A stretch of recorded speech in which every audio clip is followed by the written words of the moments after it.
Welcome back to another episode of the House Husband Diaries. As always, I am your host, Carter C. And I'm going to start off right away with a Cynthia update. I film a fair number of these videos in like a day or two. So I do my research.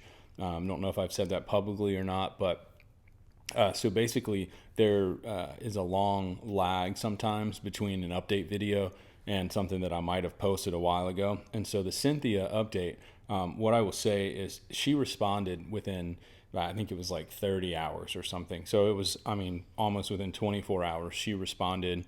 And there was no, like I said in that video, there was no reason for her to respond to me. I've never spoken to her.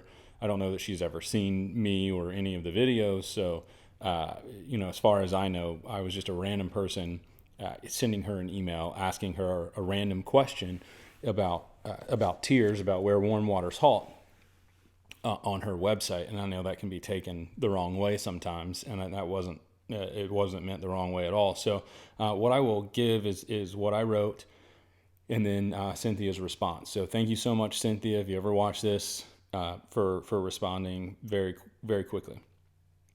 So I wrote Cynthia under treasure map features clue 1 on her website, Chasing Fenn's Treasure, I think is what it's called. You mention in paragraph 6 that, quote, he certainly ruled out tears as a metaphor for where warm waters halt, although I and others had used it prior, end quote. And then I asked, would you provide some context for me for when and where Forrest ruled out tears? Now, I put this out a long time ago in one of my first videos, where warm waters halt, the potential could be tears. And one of the things that Forrest says in some of the quotes in the quote video that I did is that people aren't really talking about something. And so I asked Mike from Treasures Galore and a few other people, and there was some kind of vague memory of maybe tears being mentioned on something a long time ago, like 2013 or something, but it never really gained traction. And so this said, we obviously ruled it out. Then I think it was Ariel's Arc or somebody came back, saw the video and said, oh, it's from this New York Times or something, and it's probably there. I think I found that article, and I didn't see it. And so Cynthia wrote back, and she says, as far as I know, he, being Forrest Fenn, never ruled out tears. I'm guessing the statement, WWH clue, the where warm waters halt clue, is based on him asking the New York Times journalist if I showed him the warm water when I took her searching for her New York Times article in 2016, and the fact he has repeatedly said the poem is straightforward. Good luck. That was Cynthia's email response. So, excuse me. So basically, I found the New York Times journalist article, and it looked like a lot of what was on that page on Cynthia's website. And then Ariel's Arc, I think it was her. I think that's a her. Ariel's. I'm thinking, I don't know, Ariel and not the Little Mermaid. So I still haven't been able to find like an interview or where that's written in an actual article. And so I did some Google searching, and I found some other random website that had a whole, like, it was so much written about it, about their searches and stuff. And then there was something about one of them had tears as where warm waters halt, but the website didn't really make a whole lot of sense. So I don't really know where they were going with that. And I spent way too long trying to figure out what to make of any of this and all of it. And so really I'm just kind of I'm just, whatever. That's just the update. This is, I put that video or this part in the video because, one, I need to update everyone. I put, Cynthia out there, and maybe some people took it as I put Cynthia on blast, and that it wasn't how I meant that at all.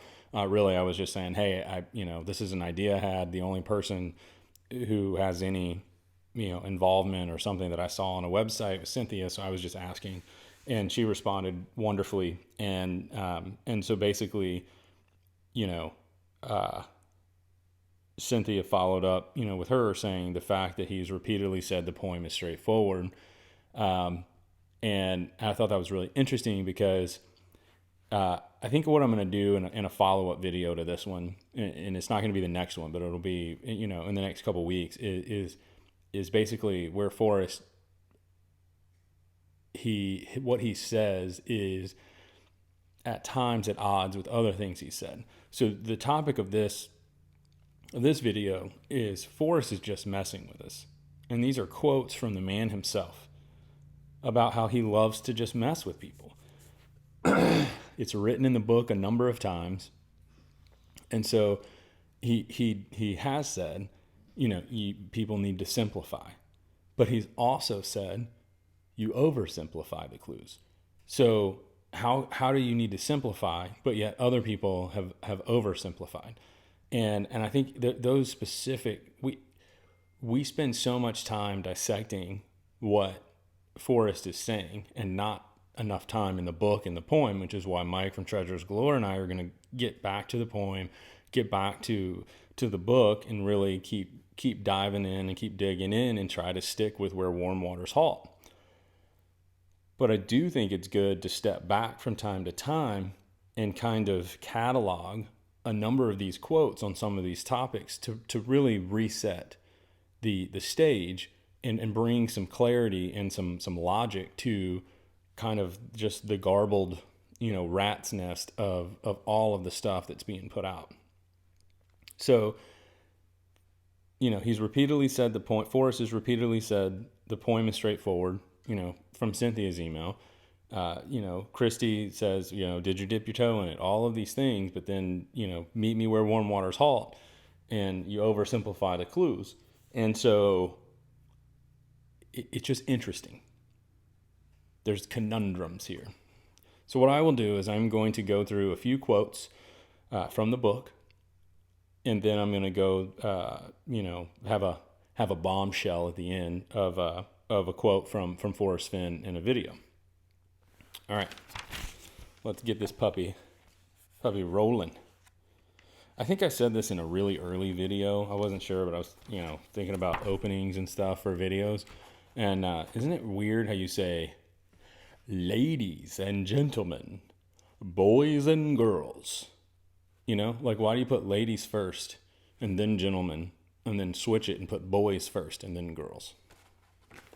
Or am I the only one that does that? Am I just backwards? I don't know. It's equality. It's equality. That's what it is. We'll just mark that up for equality. Girls, ladies get first. Boys get first. All right. If boys get first, then once they grow up and become men, they need to become second, and you let the ladies have a chance at first. Has nothing to do with this video. Just thoughts. All right. First sentence. Right? First sentence, page 4. There's 3 mentions on page 4. First page of the book.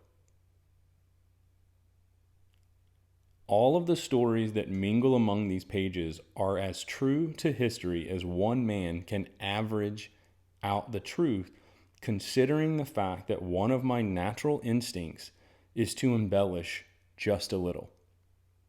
Now, I've said at other points in other videos and personal, conversations, I love to tell stories. And some of my stories are embellished, but they're embellished because they make a better story. It's entertainment for entertainment purposes only. If I told you exactly how it happened, it wouldn't be quite as funny. But if you stretch it here just a little, and you stretch it there just a little, and you stretch it here just a little, and you tailor the story just a little bit to your audience, it becomes funnier.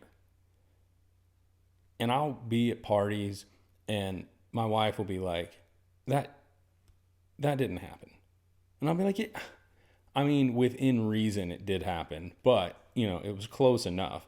And I'm like, nobody cares. Everybody was having a good time. You tell a story, and everybody goes back to the fisherman's tale. It was this big, and it was really only this big. But there's nothing.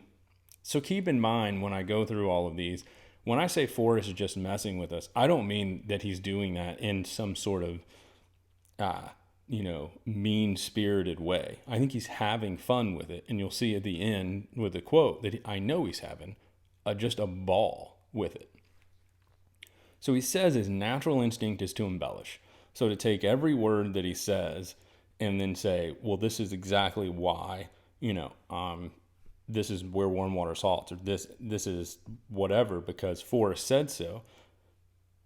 And I think that's what makes this so hard, is that, yes, he's an honest man, and we'll get there, but there's that piece that's missing that is up for interpretation.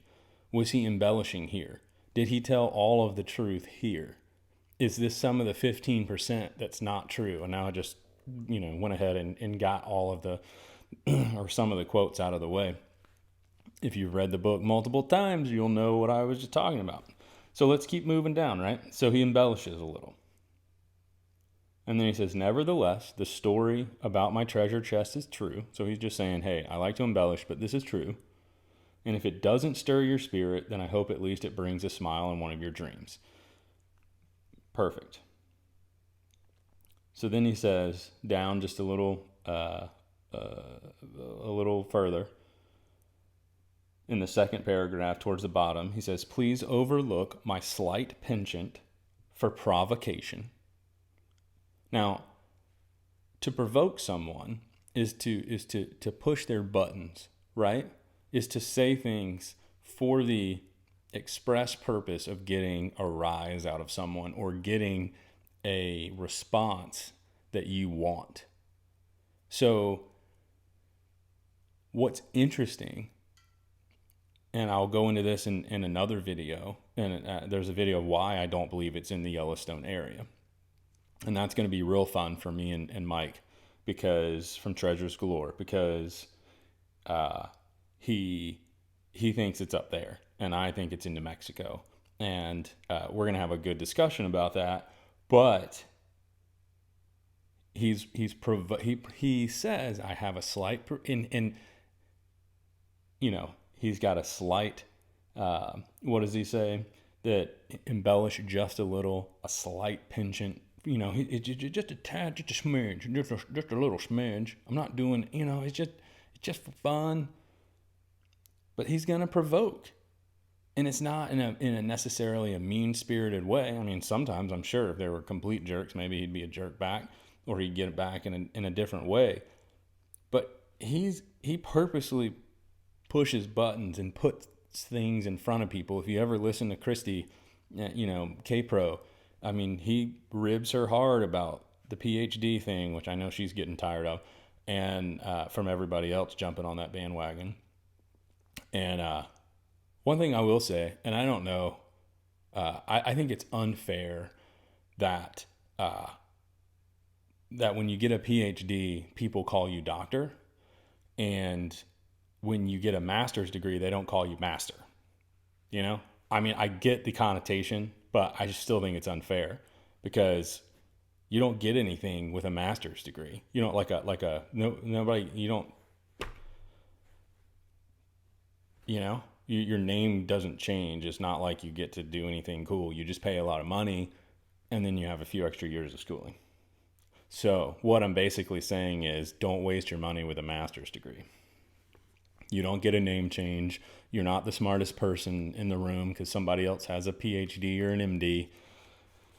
Trust me, not bitter about that at all. Just kidding. All right, so let's get back to the story. So he embellishes just a little. He has a slight penchant for provocation. On down page 4. Second to last paragraph. I tend to use some words that aren't in the dictionary, and others that are, I bend a little. Just a wee smidge, just a little bitty bit. It's not, it's not much, it's just a little. He uses words that aren't in the dictionary, and others that are, I bend a little. Well, if we're looking up words in the dictionary, and he just bends them anyway, so is it still relevant? So determining what the definitions of halt are is it even relevant if we can go to a dictionary? Because he may bend it anyway for his own purposes. So where does imagination come into play? If you know he embellishes, you know he provokes, and you know that he uses his own words and words that other people use, he uses in slightly different ways. He's messing with us. Not in a bad way. He's just messing with us. All right. Page 13. Do y'all have as much fun as I do with this? I think it's super fun. This is why I like this so much more, because I know it's like I don't know. To me, it's more of a treasure hunt than like an anagram or book. Like, I don't remember what that one is up on Bar Harbor or whatever that is up there in Acadia National Park or whatever it is. I was living up in Boston and I got that the Fox key thing, Fandango. There you go. And it was all that whole secret thing or whatever this stuff is. I don't get into all that kind of stuff, because it was like, you got to draw a line through the right eye into this letter at that angle, and then you get all these letters and you anagram them, and like, I know there's a portion, maybe it's a large portion, I don't know, of you treasure hunters that love that kind of stuff. I just don't. Like, I'd much rather try to decipher stories and figure out what somebody's imagination is. It's just just different strokes for different people. Messed that one up, right? Just playing with people. All right. Page 13. Let's see here. So this is J.D. Salinger. And then you go down to the bottom, he's talking about writing the book. He says, but I'd have to tell everything straight, because nothing is worse than facts written wrong. He's obviously messing with us, because he's already written facts wrong, right? He misspells words on purpose. He changes facts. He talks about how clever Eric Sloan was for changing the fact of when he was born and made him 5 years younger than he were, 5 years older. I don't remember what it was. There's nothing worse than facts written wrong. Obviously, there's something worse than facts written wrong. It's just, he's just messing with us. So don't take that as like, see, he wants to be completely truthful, because obviously he doesn't, right? Page 14. Besides, nonfiction writers don't have to be right, but 85% of the time, and everyone knows that. Obviously, everyone doesn't know that. And as MEH said in one of his early videos, if 15% of the thrill of the chase is not truthful, or is not right, that's a lot of wild goose chases, a lot of messing with us. All right, page 26, last quote.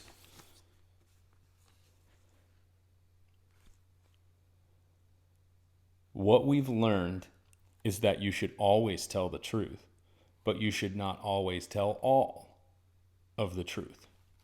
Maybe 85% of the time, maybe 90% of the time, we don't know. Maybe we'll embellish, maybe we'll provoke.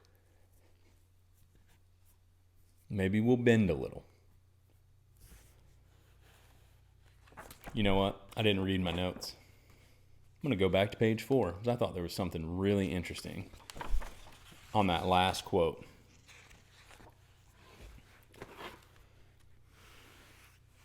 I tend to use some words that aren't in the dictionary, and others that are. I bend a little.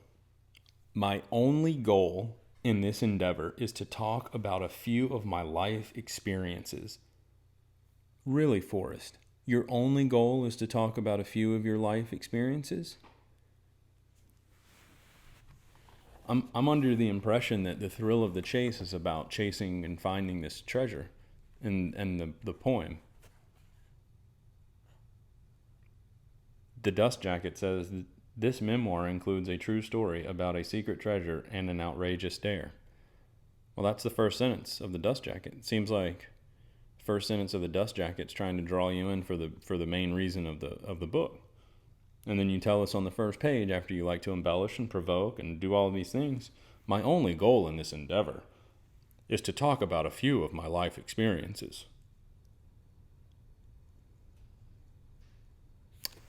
I question. But I think that's what makes it fun, right? All right. So we go back to page 26. Sorry, I should have put that in there.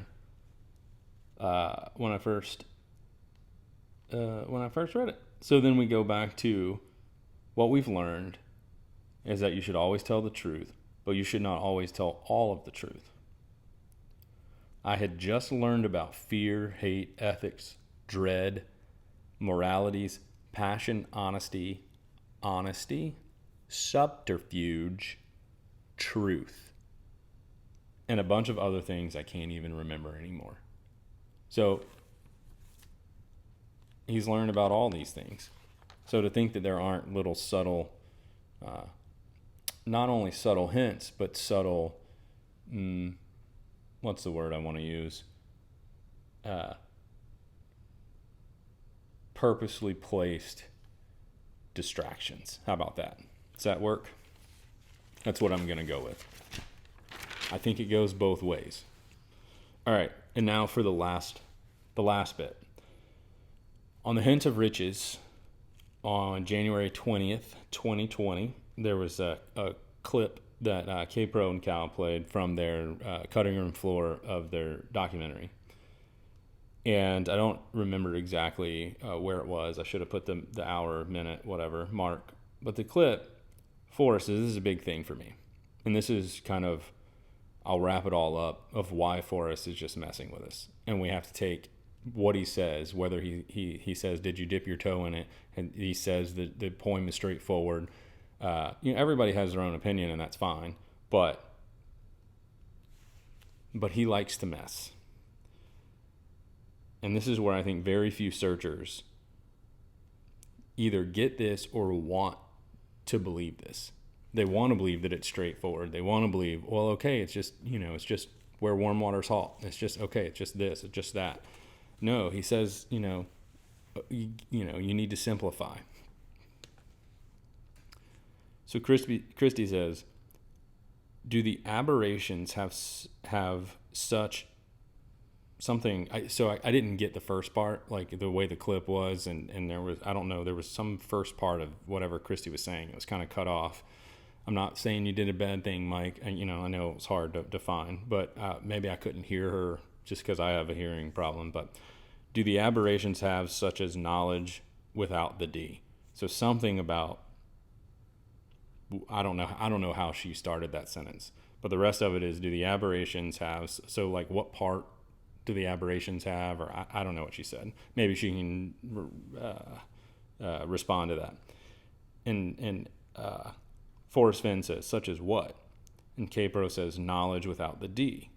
And Forrest goes, now listen, I'm just having fun. As a matter of fact, I'm glad you asked me that question, because I think it was Einstein that said, and he got the quote completely wrong, and Cynthia was there, and she interjected, imagination is more important than knowledge. And he goes, that's right, something. So he says, so it begs for me to misspell a word. If knowledge is taking a back seat to information, then why not misspell a word? It went right over everybody's head, and I think that's so funny. I've done a lot of things like that, and I relish in the thought that I'm saying things that I'm the only one that knows what I said. And then he laughs. Ha ha ha. He's saying right there, I'm just having fun, and I relish. He loves that he's saying things that he's the only one that knows. And everybody's running off on these wild goose chases, and he just sits back and laughs, and then he'll just say something else that's slightly embellished or provocative, and then everybody runs off somewhere else. So that's it for this episode. Next episode, we'll be talking about why I don't think the treasure chest is hidden in the Yellowstone area, especially in Yellowstone National Park. Thanks so much for watching this episode of the House Husband Diaries. Let me know in the comments, like, subscribe, do all that jazz. You know, I don't lead off with that because it is what it is. But hope you guys have a great day, and I'll talk to you tomorrow.